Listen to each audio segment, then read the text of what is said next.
But yeah, what I wanted to cover is a few basic things. So if people are not familiar with Apsona, I wanted to give a very basic introduction. I definitely think it's a tool that any nonprofit, especially if you're bootstrapped and you're doing a lot of the administrative work yourself, and you're doing repeatable processes with gift entry, for example, which I'll cover today, it's a great tool to use. There are several data import tools. I particularly like several of them, really depending on the job or how many rows of data or what you're actually trying to do. So I'll try to cover a few basics about Apsona, what I like. I know there's other people on the call as well that know Apsona, and I see the cheering already in the chat room. So hats off to Apsona, because it is a really powerful tool with a great pricing for nonprofits. That coupled with the the NPSP data imports object, I also wanted to just highlight this a little bit to show people, if you don't know it actually exists. And I'll post these in the chat. So there is an article on the Power of Us Hub that links you here to this document. This basically goes over the entire administrative setup of how you can use external keys or external fields in your import process on the NPSP data imports object, which I'll cover shortly, about how to find matches. So that's the basic introduction. So what's the use case I'm going to go over? So a lot of people talk about, we have external gift entry systems. We use QuickBooks. We use, other gift entry platforms where you're just taking down checks that come into the office. So I want to go over that basic use case, right? So I have a bunch of GIFs in a flat file, CSV or an Excel, that I've already prepared. I'm sorry, that's my office mate. We share an office. So I'm going to go over this object itself. I'll just show you really quickly what it looks like. So NPSP data import object, right? These are all the fields that you can add into this object. And what it is basically a parsing tool, right? You can add all this information here. You can add contact information, one contact. You can actually add a second contact, household information, the account address, and even an organization, if you're adding organization information, home address, and then you have the donation information here. And you even have the ability to add memberships and also campaigns. So it's a really powerful object. And I'll stop there with the NPSP data imports object, and I'll jump into Apsona. It's right here. So Apsona is a native application on Salesforce. It again, it's a powerful tool. There's a huge benefit there is a reporting engine. You can do mass updates. So one example I like to give is, let's say you have people entering in country as USA or capital USA, lowercase USA, or Canada CA, or Canada spelled out. So you can do a basic report, and you can do mass updates to the database without even exporting data. So I won't cover that, but that's one of the tricks I really like in terms of data integrity. I'm going to show you my file here, and then I'll just kind of jump right in. So here's my file that I have prepared for this demo. And I'll explain a couple of the columns. These are all the field names on the NPSP data import object.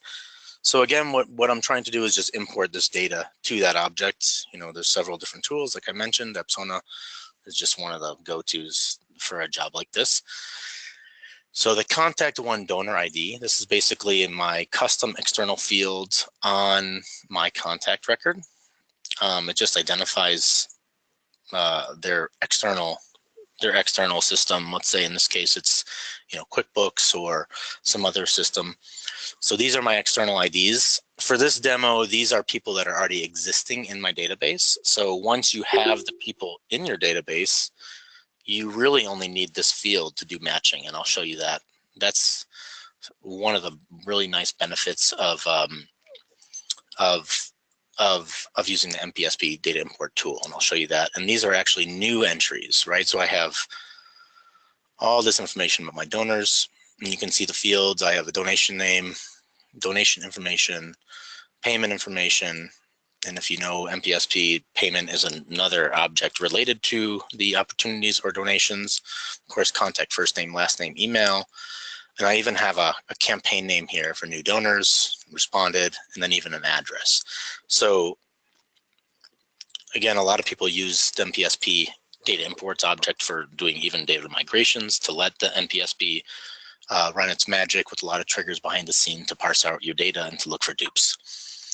So what I'm going to do is just copy the rows that are filled in here in my file.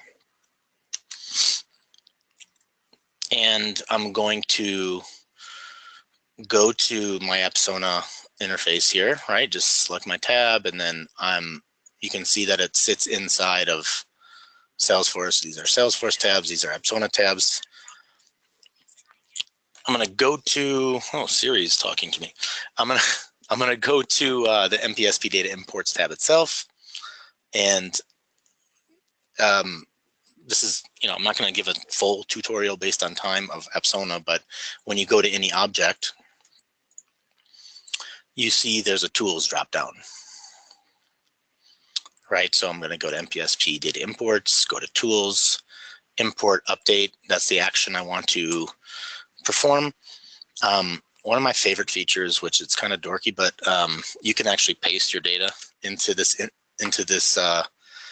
text box here. You can also upload a file. And when you upload a file, more or less, it's going to be a comma delimited file. So you would have to select comma here. If my data source is coming from a copy paste, then I'm going to select tabular. So the next option is going to be in terms of actions. Again, this isn't a demo about deduping, but there are some dedupe features if I was going to actually add to the contact object itself, or maybe to the accounts or leads. Duplicates, I'm actually just going to say add no checking, because I just want to import this again to the NPSP data imports object. And just to show you, there's nothing here. Right, there's nothing in this object. Cleaned it out. So I'm going to go ahead and do next. Another great thing is you can actually use a mapping. So once you have your process hammered out, you've done it a few times and you want to automate it. Let's say you have a volunteer in your office who's able to take a file and literally go into Apsona. They can paste their file here or upload it. And then in actions, I can actually say use the save mapping, because I did this mapping previously with the same columns. And there's NPSP data import mapping. And it's going to match everything. So Apsona as a tool in general, if you have the column headers the same name, it's not case sensitive. You can see here. If it matches exactly, then it actually will just map it more or less all the time. But I like to use a mapping, so that way I know that I'm connecting to the right fields. You can scroll over. You can inline edit if you need to, which is pretty nice in Apsona.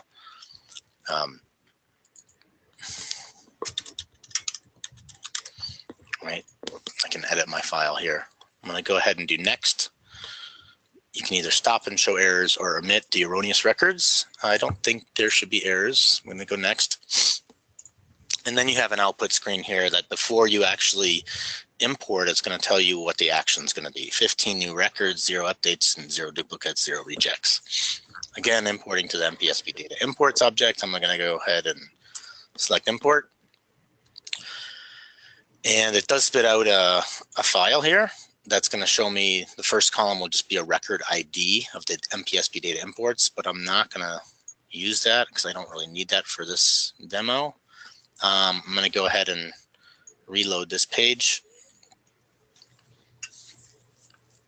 And now you can see the records are in. So this is the really fun part with the NPSP data imports object. So that's, I wouldn't say that's the extent of Apsona by any means, but that's one action that you can do, and especially what, as I was saying, you can have an intern or someone on your staff that has limited access to the database. They can actually access certain fields in via Apsona to import without being a system administrator, which is one of the reasons I really like it as a tool. You don't have to, other tools that I really like demand tools, for example, is great. You have to be a sysadmin to actually access that. So sometimes that's problematic for staff, or you're not wanting to give everybody full access. So the pretty cool thing about what I just did here is I'll show you two records. I'll show you one of the records where I added some information. So here's a record of one of my existing donors, and I know that just because I've had donations in the past and I've marked them in my external system. So I'm going to go here and just search to show you. So this happens to be Jimmy Cliff. Jimmy Cliff is a donor, and I can look at his record, right? I can see that his external ID here, the donor ID, is on his record. And that's important because the interesting thing about the way the NPSP data import object works is that all I really need to match is this field. So if I scroll down, I've actually added nothing except for the donation information, right? I just added there was a check, $500 and the date, and I even just added a test for all the records as a donation name because I'm using the NPSP to rename my donations based on a naming convention in the NPSP settings. And in this case, I did not add the person to a campaign.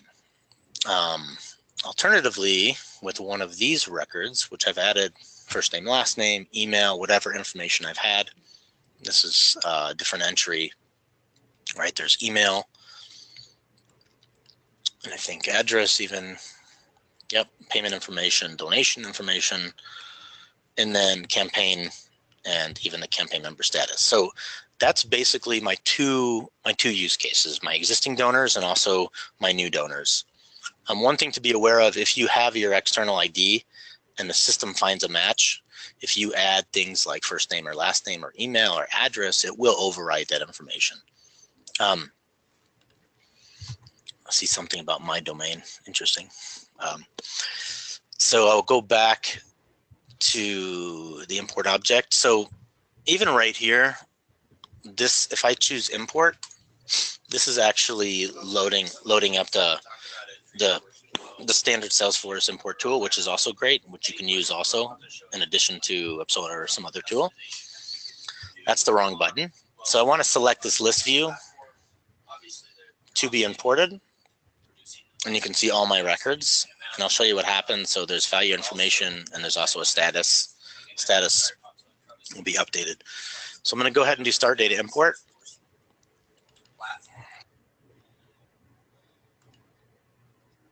And this is also really nice. Each time you select that button to import, you're going to get some information. This is why familiarize yourself with what's going to happen here, which is also contained in the administrator guide. But basically what happens is you have the ability, I dropped my batch down to 20. Generally, if you're doing thousands or hundreds of records, you might want to drop your batch just to make sure it doesn't stall out. You can have contact matching rules. These are out of the box from salesforce.org. So I'm going to keep it selected as first name, last name, and email to try to match on existing contacts. In addition, this is actually this is an OR logic between these. It's either going to match on first name, last name, and email, or the donor ID, I believe. Then I can have donation matching rules. I'm not going to touch those right now. So I'm going to go ahead and save it. Moment of truth, begin data import process. And this is going to be, so you can see it's going to batch it. And so NPSP is looking for potential matches, no errors. This is not what happened last night, by the way. So I'm going to close this out, and it's going to take me to my, back to the NPSP object. And I'm going to go to successfully imported. So now you can see, number one, there's status of imported. And so this is the nice thing, right? So you can already see those donations names have changed. And I'll go to that Cliff household, Jimmy Cliff. And you can see, remember, this is the record where I added just the external ID. And then I'm letting NPSP run its magic with all the matching logic and triggers behind the scene. And you can see it's going to add that contact one here, Jimmy Cliff, and it was matched. There's the household. And then when I scroll down to the bottom, I can also see that these are my fields that came in, and this is my naming convention. I just have account name, donation amount, and date for my donation naming convention. And they also have the payment record. And then I can go ahead and select this, and I can show you that donation. All right, so that's the donation that was entered, and then there's the payment. And then the second example, since I showed you that was the actual match, let's see, cool number 5. You can see here that there's my external ID. Tried to match on that, and it tried to match on first name, last name, and email. Did not find it, so it says there's my new contact, and it gives me my status. It was created, a new one was created, and there's a household that was created. And then there is the address block that was created. There is the information from the donation that was created, and also the payment record was created. And lastly, they were added to a campaign. So let me show you that new contact, and then I'll open it up for some questions or clarifications. So here's my new household, the Cool 5. Lightning never has a problem with rendering, so that was a joke. Oh, never. Yes. No, it's fine. Never, never, never. It's coming. I know. So just to just to show you all, so right here's my new contact. You can see it was created today. Just so I'm not spoofing you all. You can see the related list, that this person, here's the opportunity that was created, and then even the address, and of course the campaign. Let's go to the contact. And then you can see the opportunity from there as well, but also the campaign history that the person was added to it. So in a nutshell, again, just to recap, my use case was using repeatable processes, using Apsona for some repeatable processes when you're using external donation systems. Of course, if you're integrating with Salesforce, it's not as needed when you're talking about donations, but this can be the same thing is true with if you have a conference and you have an Excel file and you want to enter people into the system. You can rely heavily on the NPSP data imports object to find the matching of your contacts without having to go through and trying to dedupe on your own. And of course, Apsona, that's one simple trick, or one simple use case that you can use Apsona for.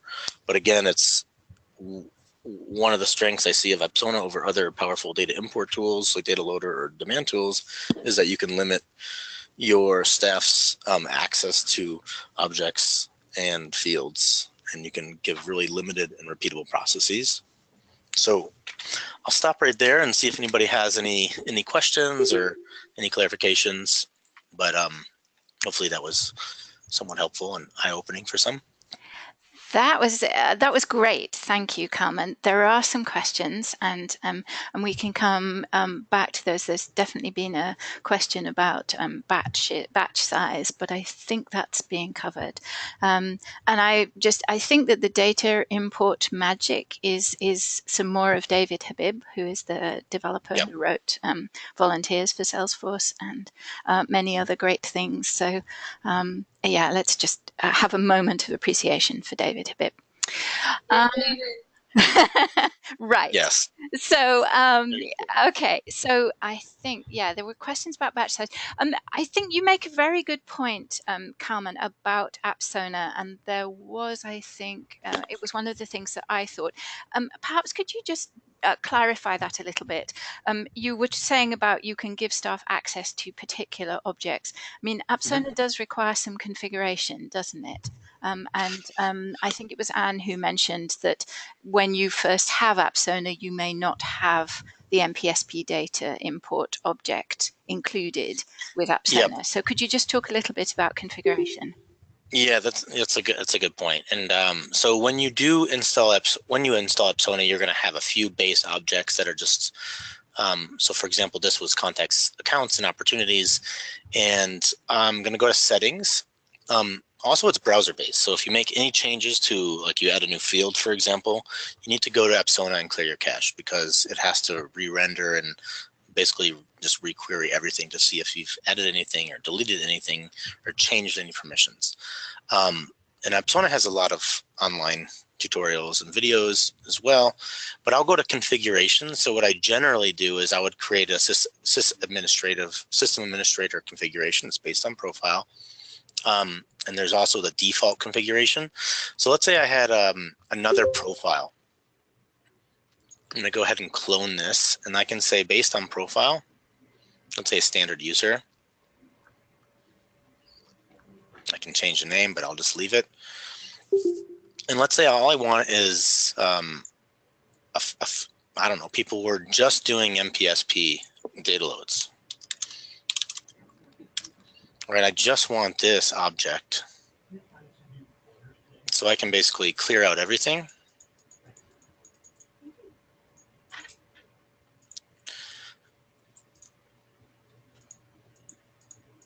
And this is the example I gave with staff or volunteer, something in my office.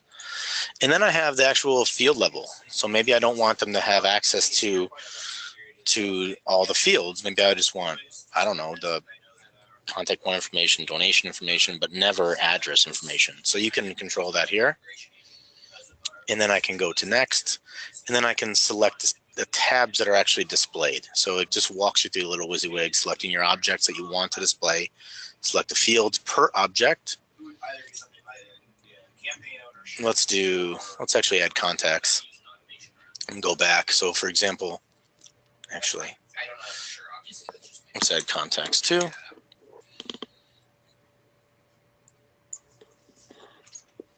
And here you can control per object, right? So I don't want them ever to see anything except for, I don't know, email. And I can control that. And then there's my NPSP object, all those fields, the visible ones. So this is, then when I save it, this is where you go a little crazy the first time because nothing renders, right? If you select standard user configuration, I see all the tabs. So this is where I need to clear my cache, right here.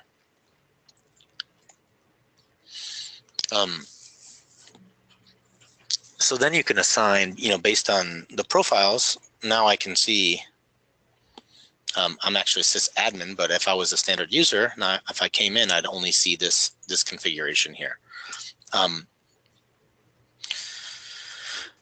Yeah, hope that helps. No, that's great. And I think, because I mean, it is very customizable, isn't it? Not just the tabs, but also, as you say, the fields that you can see, and then you can change the layouts and all that kind of thing. So there's a lot of configuration that you can do. Yeah. Yeah, sorry, go ahead. I was going to say I can show one more trick. So let's say as the state of Colorado is, maybe it's entered CO or maybe it's uppercase or lowercase.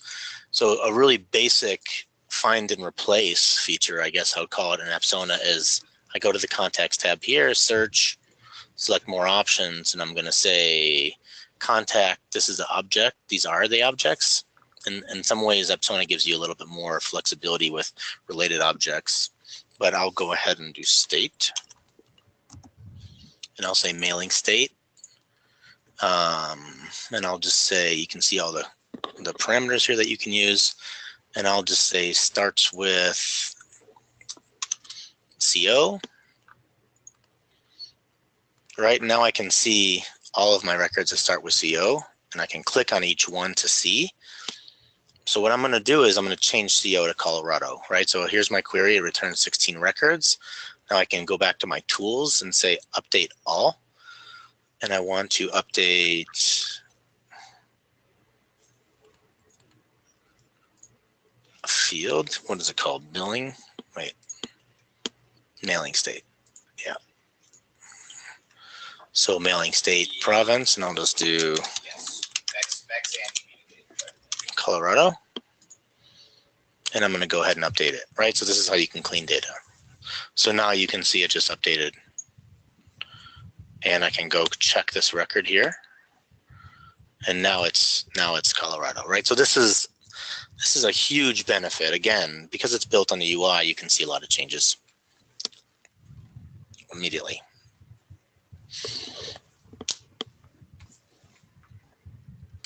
And also, of course, a huge, with great power comes the ability to break your database. So use carefully when you can edit inline. Yes. Don't break your database. I speak from experience. You had a good question, Barbara, and we'll put it out to see if anyone understands the or knows the answer to it. You're suggesting with these Apsona configurations, can you make them follow the permissions you already have set up in Salesforce instead of having to build by hand? Anybody know if the profile doesn't have, because I'm thinking if the profile has no access to a particular object, are you going to be able to use it in the Apsona configuration? I have a feeling Apsona does recognize some of that.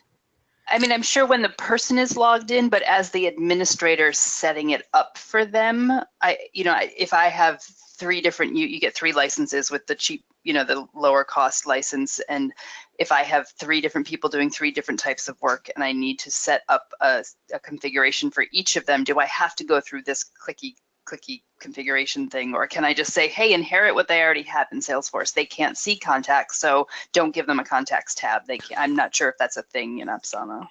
Yeah, so what I believe would happen in that case, let's say I didn't have access to the email field and the contact record, or just read only, and through the Apsona UI, I believe, I may be right, usually wrong, but I think that you would actually see it, and you would be able to add fields there, but it would error out and it would not update, and it would give you. So it at least keeps them from working. It doesn't treat them like a system administrator if they're not, but they will see it. I believe so. Yeah, they'll see it, because we have a lot of users like that where they're seeing fields and they're trying to update and they see errors. So I believe that's the reason. Okay, good to know. Thanks. We had some people on the call who've been talking about how they use Apsona for the sort of multi-stage or multi-import. So rather than putting everything into the NPSP data import, they do it through various sheets. I was wondering if you could if you wouldn't mind, Carmen, just going, when you didn't have any duplicates in your list when you were doing that import. I'm not going to ask you to go back, because I know you have a list that is full of that didn't have any duplicates very carefully set up. But you can use that duplicate matching, can't you? To if you do have a list that has some duplicates in it. Yeah, you can. I mean, for example, I can, let's see, I can do this pretty quickly.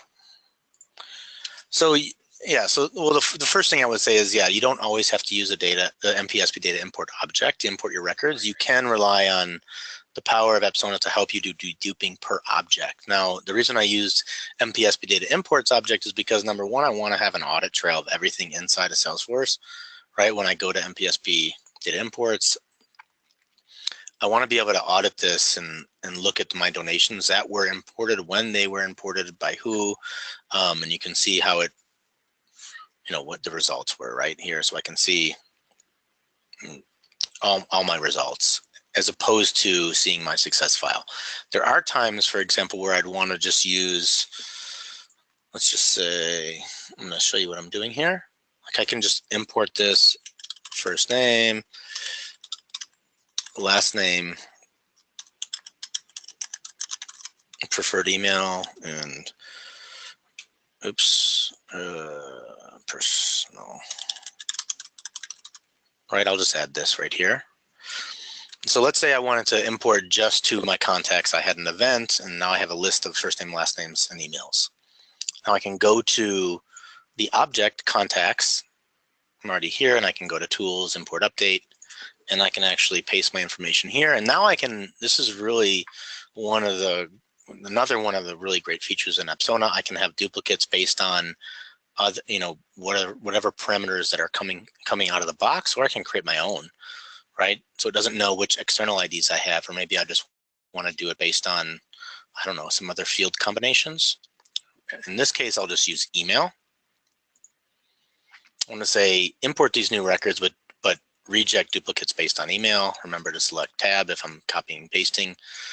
Go ahead and do next. And again, if my field headers, my column headers match Salesforce fields, then they're just going to match automatically, which is nice. You can see you can select whichever one you want. Stop and show errors. Now this will be pretty cool. Oh, I did email. Let's just do personal email. See how it stopped me because I had email as my match. I wasn't loading to email. So I'll go ahead and do personal email. Next, stop and show errors.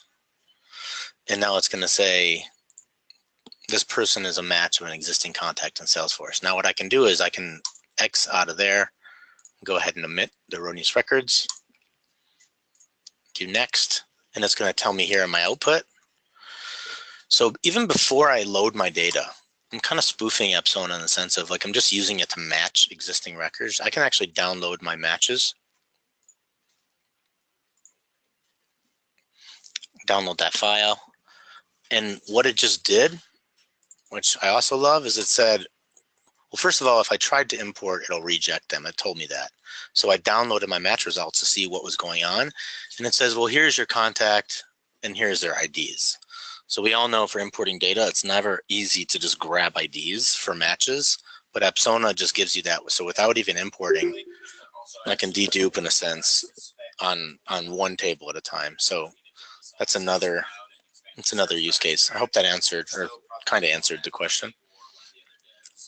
Oh, that was perfect, Carmen. That was more than I was expecting. So thank you very much. Because I was thinking, I mean, I've done this trick with this whole business of email because like you had selected the personal email. And of course, with the NPSP, you sometimes don't quite know which emailed field you should be matching on. So yep. I've sometimes done it where I've done kind of multiple matches using the different email fields to hopefully find the things. There you go. You're getting a thumbs up from Ali, and Michael is doing another kind of thumbs up for copy and paste. That was great. That was awesome. Thank you very much, Carmen. Does anyone have any other questions about this or comments? Yeah, thanks, Norman. I hope that's because you were talking about this business of trying to get in donations from an external giving system. I believe you mentioned at some point. So I hope that the idea of using the data importer as well has given you some thoughts about that, Norman. Does anyone have any other questions or comments or about what Carmen said about Apsona or about the data importer? I would just say also, as this is the time of the year for end of the year letters, Apsona has another tool called document and email merge, and you have to have the standard Apsona tool here, and then of course they have nice discounts for nonprofits as well. If you match the criteria in their program, you can also do letters and generate letters and send end of the year letters with merge docs from Salesforce via email. So there's a lot of use cases in Apsona that you can find online at their website. So this is definitely sorry, go ahead.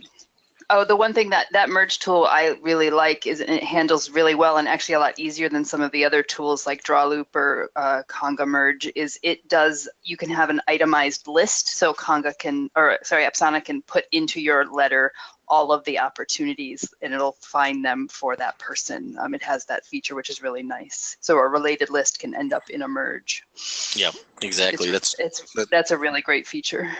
That's true. And it's it's something I'm sure a lot of nonprofits are thinking of, especially now when you're trying to run reports and export them, send your information to a clearinghouse. You can get a lot of that out of the way and keep it in-house.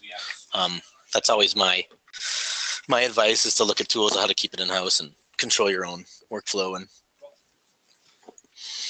But yeah, that was I hope that was beneficial, and just want to echo from the beginning that NPSP data import object, also from David Habib, and others as well, is something. It's a huge benefit to the platform, and I just want to highlight that again, that it's amazing that they're building this on platform.